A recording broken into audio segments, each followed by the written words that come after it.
Hello, and welcome back.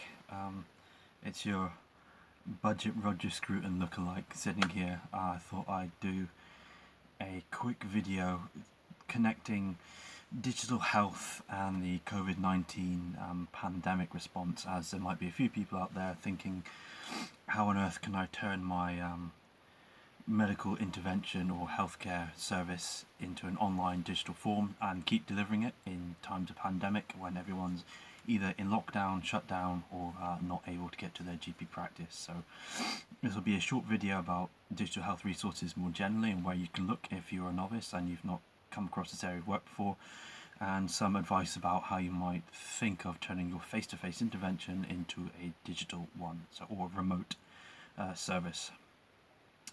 So the first thing I would say is, if you're new to the idea of digital health but it's been thrust upon you because we're all stuck in a global health crisis, is where would be the best place to learn about this type of technology. And I would point you to something called the Digital Health Network, which is a website you can go to.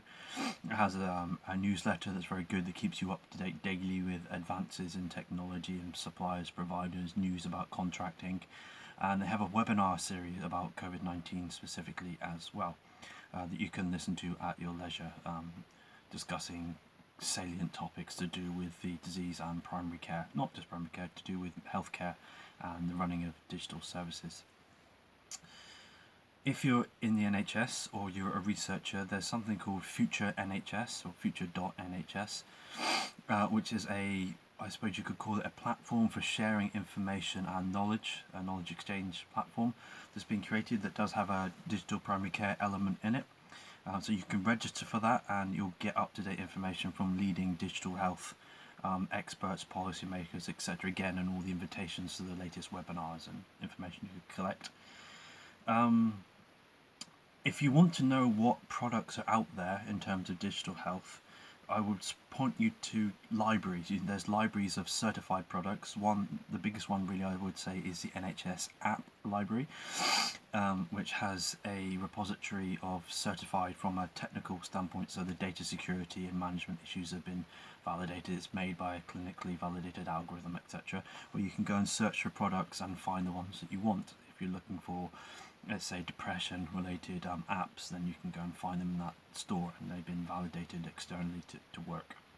The other one is the Orca library, and that's spelled ORCHA. Again, this is another body that looks at mainly the technical certification of things like apps. They do have a COVID-19 specific library that you can look up for, technological solutions to healthcare in this current pandemic, to nail down some of the ones that they think themselves are more relevant.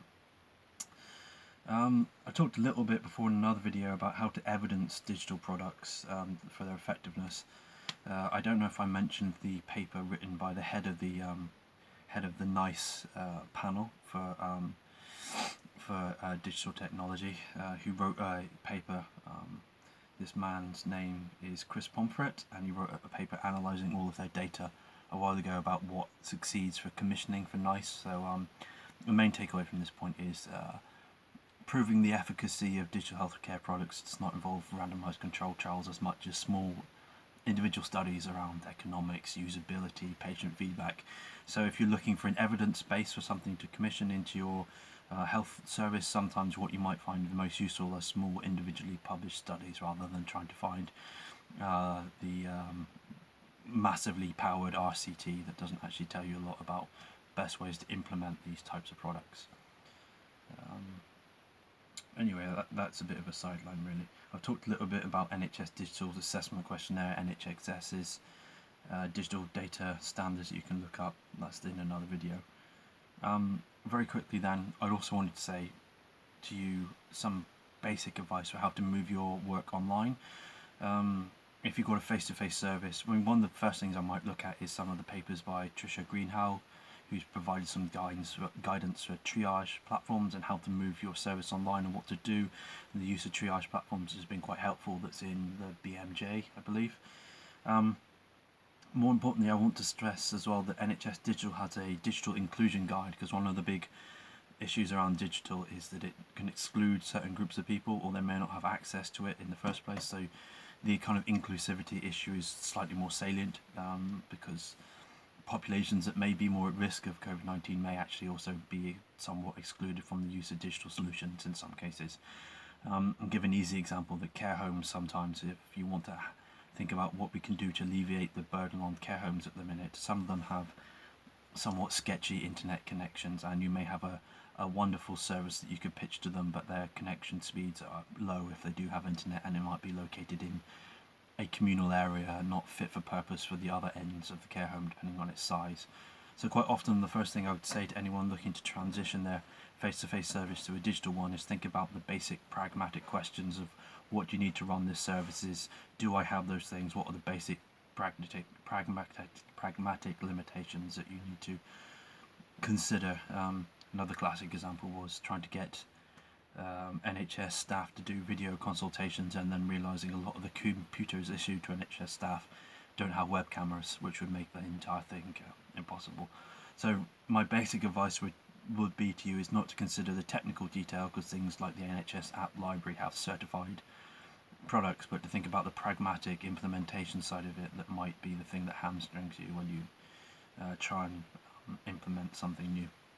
I may put another video with some more specific guidance about that, but yes, pragmatism first for these types of things. That's it. I hope there's some kind of basic use to you. I'll try and put some links in the description to the things that I've talked about. Good luck.